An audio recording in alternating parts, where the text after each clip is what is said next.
Bonjour et bienvenue pour ce 91e épisode de Raptor Kiff. Et oui, déjà 91 épisodes, je suis Cédric Thévenon et aujourd'hui je vais vous commenter le match entre les Toronto Raptors et les Cleveland Cavaliers de LeBron James. Le match donc se déroule à Toronto. Nous sommes mardi 1er mai 2018 et c'est le premier match du deuxième tour des playoffs bis repetita de l'année dernière, à la différence que au lieu de commencer les matchs à Cleveland, on commence la série à Toronto. Je rappelle pour ceux qui ont suivi un petit peu ces playoffs que Cleveland s'est défait de Indiana en 7 matchs. Il a vraiment fallu à Cleveland un long moment et un LeBron James d'excellence pour arriver à se défaire des Indiana Pacers. Toronto, quant à eux, se sont débarrassés de Washington au premier tour en 6 matchs. 4-2 pour Toronto. Qui a montré une belle maîtrise d'ailleurs dans ce premier tour, chose auquel on ne s'attendait pas. Bien entendu, ils ont perdu les 2 matchs à Washington, mais les 2 premiers matchs et les 2 derniers matchs ont été plutôt positifs pour Toronto et pour la confiance au sein de l'équipe. Espérons qu'ils démarrent le deuxième tour avec autant de ferveur qu'ils ont fini le premier.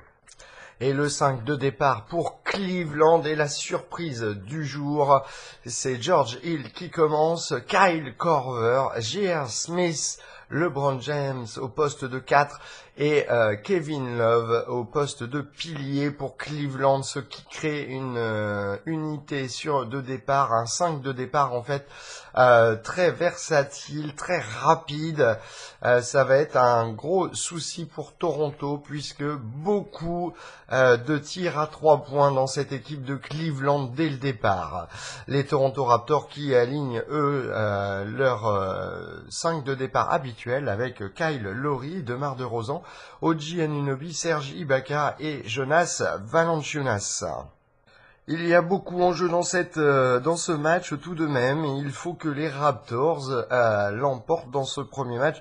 Bon, ce n'est pas une condition sine qua non, mais ce serait bien de marquer le coup en remportant le premier match à domicile, car sinon ce sera compliqué. On le sait, Toronto a un gros souci pour l'emporter à Cleveland, même en saison régulière. Lors des 3 dernières saisons, ils n'ont réussi à battre Cleveland qu'une seule fois chez eux, et il faut se souvenir que c'est une fois où Lou Williams, qui venait du banc, a fait un match d'anthologie, puisque je crois qu'il avait marqué plus de 30 points et annihilé tout espoir de Cleveland dans le 4e quart-temps. Et les Toronto Raptors qui, dès l'entrée du match, sont agressifs. Nous avons joué pour le moment 2 minutes et 46 secondes dans ce premier quart-temps. Et Toronto mène 10-4 et est en train de punir Cleveland à l'intérieur. Mais vraiment, et en plus, Jonas Valanciunas très en forme, très attentif, qui ne force pas les choses. Et avec une superbe passe à l'intérieur pour OG Anunoby qui marque un dunk, DeMar DeRozan qui attaque aussi à l'intérieur, Kyle Lowry pareil, et du coup les Raptors qui mènent de 6 points après seulement 2 minutes. Et quel match, quelle défense aussi des Raptors pour le moment. Pardon, il reste 5 minutes et 5 minutes et 18 secondes dans ce premier quart-temps et les Toronto Raptors mènent 17-12. C'est un match d'une haute intensité, comme vous le voyez, qui a démarré déjà par une facilité pour Toronto à scorer. Malheureusement, déjà 2 fautes offensives contre Toronto et un turnover. Cela s'empile. Il ne faudrait pas que l'excitation et l'agressivité se transforment en négativité pour les Toronto Raptors. Et il faut bien le dire, ils ont sorti Kevin Love du coup très rapidement du match. En tout cas, le coach de Cleveland a sorti Kevin Love qui a fait 2 turnovers déjà dans le match et n'a pas marqué un seul point. C'est vraiment une très bonne chose pour Toronto, même si Tristan Thompson, qui arrive sur le terrain, risque de faire des dégâts, puisque comme je le disais, Jonas Valanciunas, déjà avec 2 fautes, a été sorti, et c'est du coup Jakob Poeltl qui va s'affronter avec Tristan Thompson. Le Canadien d'ailleurs, qui est de Toronto, donc qui aura sans doute à cœur de faire bien devant son public. À la fin du premier quart-temps, les Toronto Raptors qui mènent 33-19. Et oui, les Raptors qui ont entamé cette série et ce premier match surtout avec énergie, intensité et une agressivité positive vraiment intéressante et une pression en défense qui pose des gros soucis à Cleveland.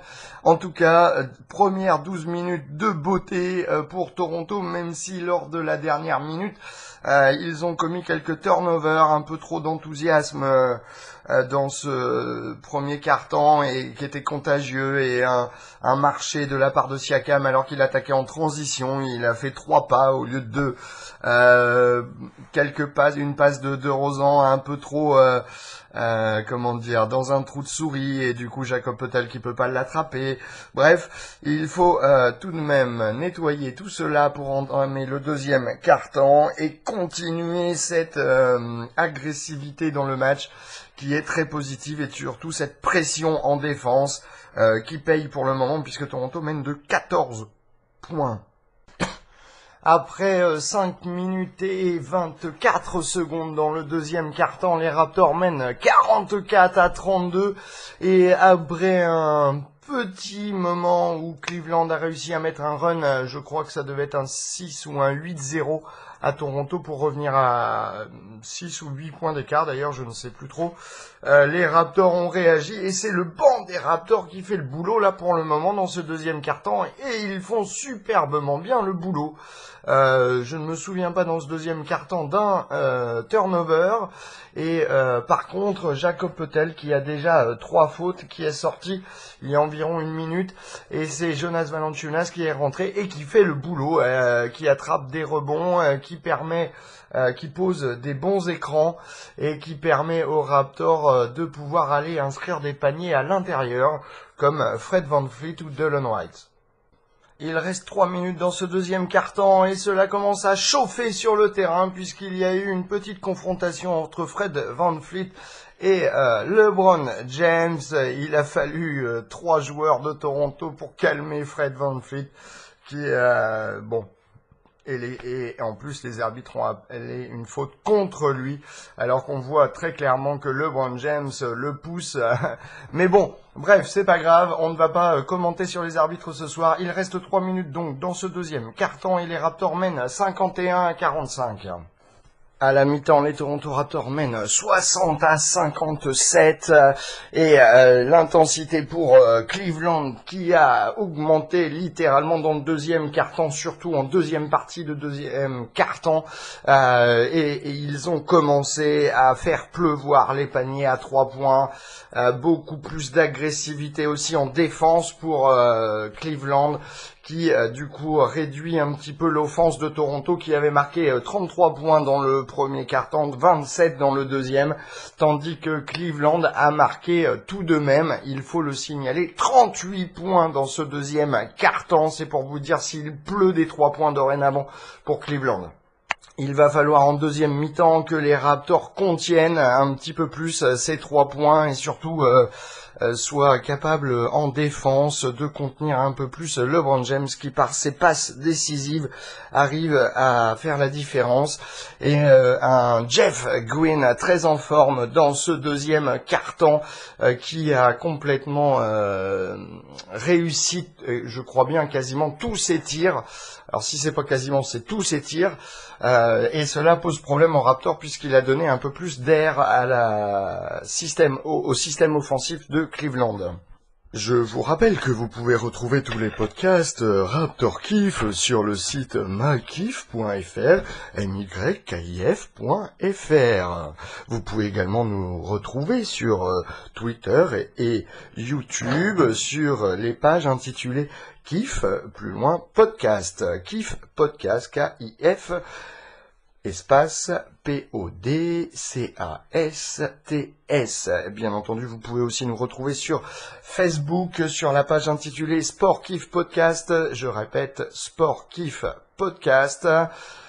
C'est bien sûr détaché, Sport Kiff et podcast. Sport et podcast sont au pluriel. Vous pouvez également me contacter par mail au mail suivant: contact@mykiff.fr. Contact @mykif.fr. 4 minutes et 20 secondes de jouer dans le troisième quart-temps et les Raptors qui démarrent cette deuxième mi-temps avec une intensité égale à celle du premier quart-temps. Ils mènent dorénavant 72-61. Et de quelle manière ils attaquent dans tous les sens. Et c'est un véritable show pour Jonas Valanciunas qui fait à peu près ce qu'il veut à l'intérieur et qui est monstrueux au rebond. Je crois qu'il doit déjà avoir 13 ou 14 rebonds dans ce match. Il est parti sans doute pour établir un record s'il continue comme ça et s'il ne commet pas trop de fautes et qu'il peut rester sur le terrain. Il reste 3 minutes et 27 secondes dans ce troisième quart-temps et Toronto mène 81-74. Cela dit, on le sent, c'est Cleveland qui est en train de faire sa remontée et qui est en train de pousser sous l'impulsion de LeBron James qui est en train de faire son bulldozer à l'intérieur pour aller marquer des points ou trouver des joueurs démarqués sur les ailes.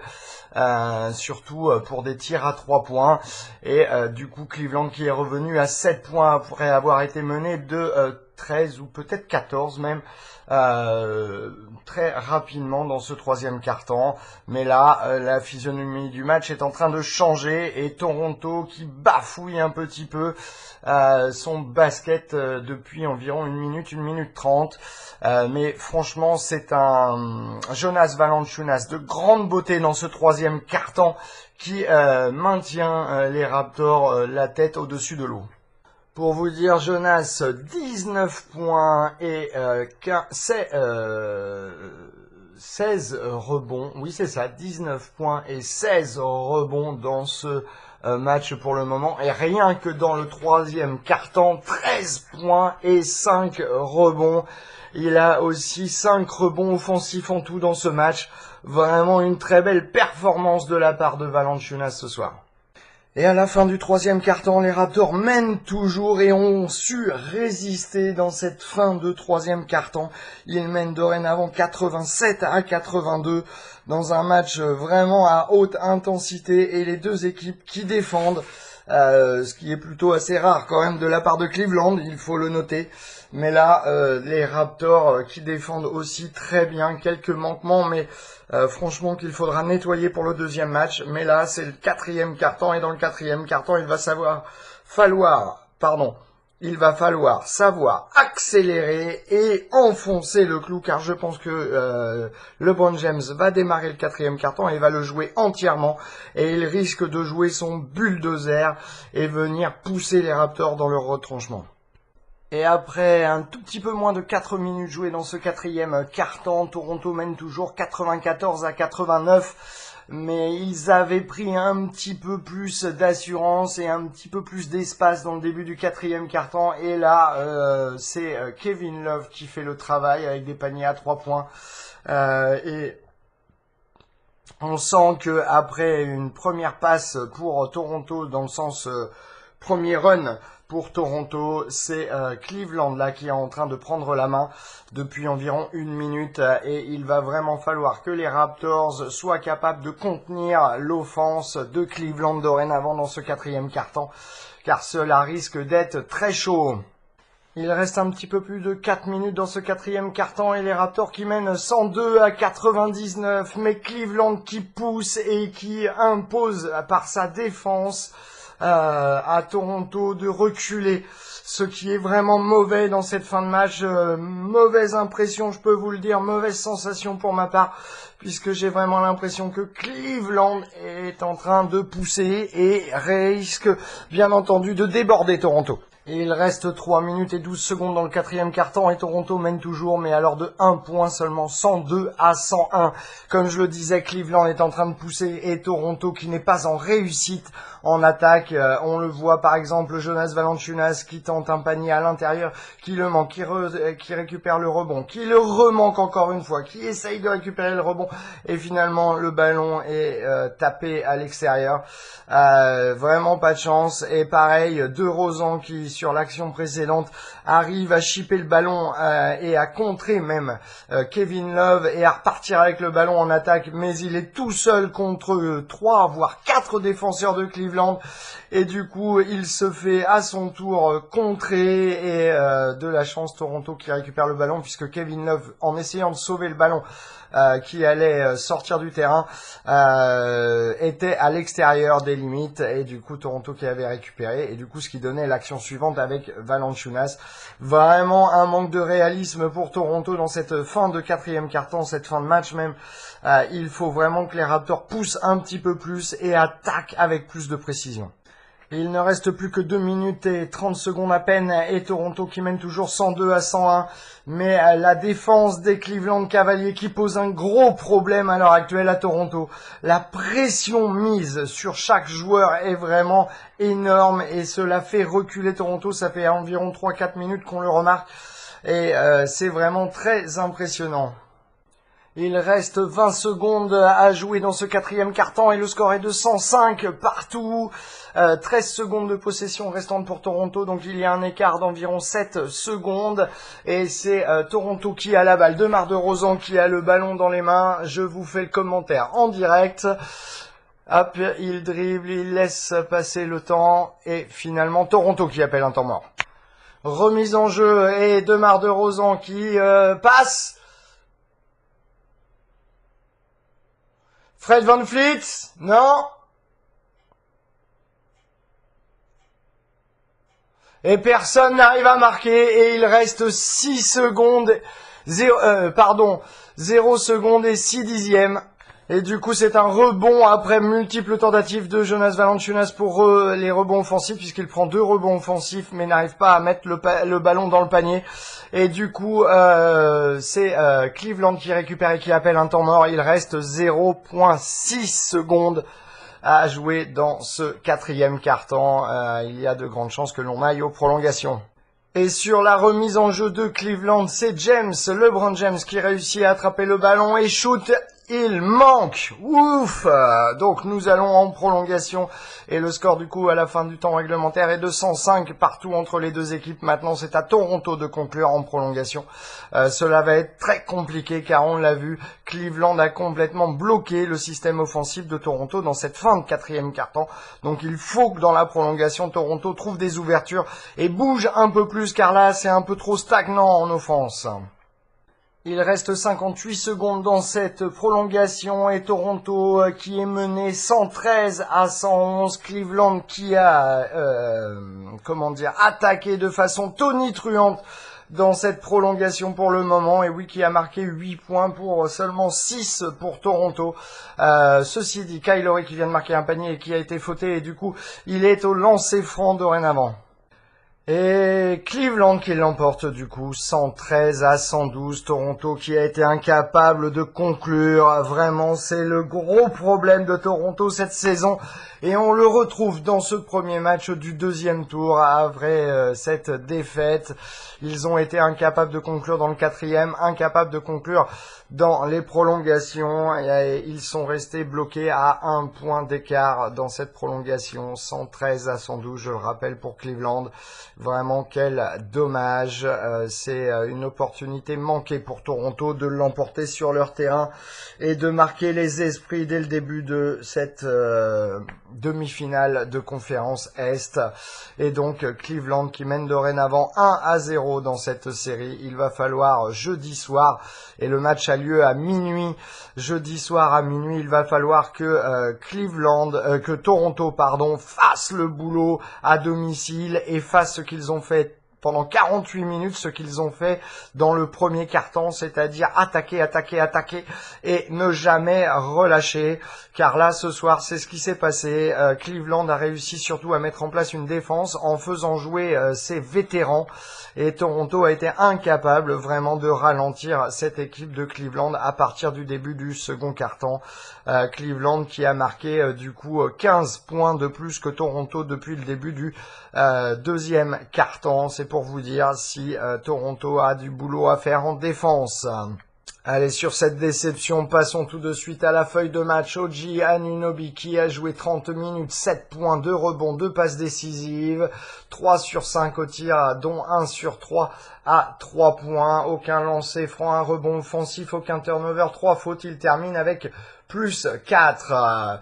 Serge Ibaka qui a joué 28 minutes, 9 points, 2 rebonds, 2 passes décisives, 3 sur 8 au tir, 0 sur 3 à 3 points, 3 sur 3 au lancer franc, un rebond offensif, un turnover, une faute commise. Il termine tout de même avec plus 7. Jonas Valanciunas a joué 34 minutes, 21 points, 21 rebonds, 2 passes décisives, 1 contre, 7 sur 19 au tir, dont 0 sur 1 à 3 points, 7 sur 9 au lancer franc, 8 rebonds offensifs, 3 turnovers, 3 fautes commises. Il termine moins 3. DeMar DeRozan qui a joué 40 minutes, 22 points, 7 rebonds, 5 passes décisives, 1 ballon volé, 3 contre, 10 sur 20 au tir, 50% de réussite, ce qui est plutôt pas mal pour DeMar DeRozan. 0 sur 4 par contre à 3 points, 2 sur 3 au lancer franc, 1 rebond offensif, 2 turnovers, 3 fautes commises. Il termine avec 0. Au plus-minus. Kyle Lowry qui a joué 39 minutes, 18 points, 3 rebonds, 10 passes décisives, 1 ballon volé, 6 sur 12 au tir, 3 sur 6 à 3 points, 3 sur 3 au lancer franc. Aucun rebond offensif, 4 turnovers, 2 fautes commises. Il termine lui aussi avec 0. Jacob Poeltl qui a joué 16 minutes, 4 points, 6 rebonds, 0 sur 3 par contre au tir, 0 aux 3 points, 4 sur 4 au lancer franc, 2 rebonds offensifs, aucun turnover, 3 fautes commises, plus 3 pour lui. CJ Miles qui a joué 21 minutes, 6 points, 5 rebonds, 1 passe décisive, 1 contre, 2 sur 6 au tir, dont 2 sur 3 à 3 points, aucun lancer franc, 2 rebonds offensifs, 1 turnover, 0 faute, et il termine avec 0. Pascal Siakam qui a joué 22 minutes, 11 points, 1 rebond, 1 passe décisive, 4 sur 5 au tir, dont 1 sur 1 à 3 points, 2 sur 5 par contre au lancer franc, aucun rebond offensif, 2 turnovers, 4 fautes commises. Il termine avec moins 5. Delon White qui a joué 16 minutes, 5 points, aucun rebond, 1 passe décisive, 1 contre, 2 sur 6 au tir, dont 1 sur 2 à 3 points, aucun lancer franc, aucun rebond offensif, aucun turnover, aucune faute commise. Il termine avec moins 4 tout de même. Fred VanVleet qui a joué 15 minutes, 9 points, 3 rebonds, 2 passes décisives, 2 sur 7 au tir, 1 sur 5 à 3 points, 4 sur 4 au lancer franc. Aucun rebond offensif, aucun turnover, 3 fautes commises. Il termine avec moins 7. Et c'est le dernier des joueurs de Toronto à avoir joué. Alors en général, Toronto a marqué 112 points. Je reprends. Toronto, au général, a marqué 112 points, attrapé 50 rebonds, 26 passes décisives, ce qui est plutôt pas mal, à la fois pour le rebond et pour les passes décisives. Seulement 2 ballons volés, 6 contre, dont 3 de la part de DeRozan, c'est vraiment énorme. Bravo DeRozan là-dessus. 39 sur 91 au tir, ce qui leur donne seulement 43% de réussite. 9 sur 28 à 3 points, 32% de réussite. 25 sur 31 au lancer franc. 15 rebonds offensifs, 13 turnovers et 22 fautes commises. Voilà pour Toronto. Pour Cleveland, que je vous donne un petit peu quelques chiffres parce que ça vaut le détour. Hein. LeBron James, par exemple, qui a marqué en 46 minutes, il a marqué 26 points, 11 rebonds, 13 passes décisives, 2 contre, 1 ballon volé. Il a été à 12 sur 30 par contre au tir. Alors là, je suis assez étonné. 1 sur 6, 1 sur 8 à 3 points et 1 sur 6 au lancer franc. Il a eu un bon match, mais pas au niveau du tir. Alors, par contre, nous avons J.R. Smith qui a marqué 20 points. Nous avons un Kyle Korver qui en a marqué 19. Par contre, Toronto qui a limité Kevin Love à 7 points seulement, mais il a réussi à attraper 13 rebonds. Nous avons aussi un Tristan Thompson qui marque 14 points et 12 rebonds en 26 minutes. Vraiment une équipe et un Jeff Green, comme je le disais tout à l'heure, en 27 minutes, il a marqué 16 points. Il faut dire dans le deuxième quart-temps, il a vraiment été phénoménal.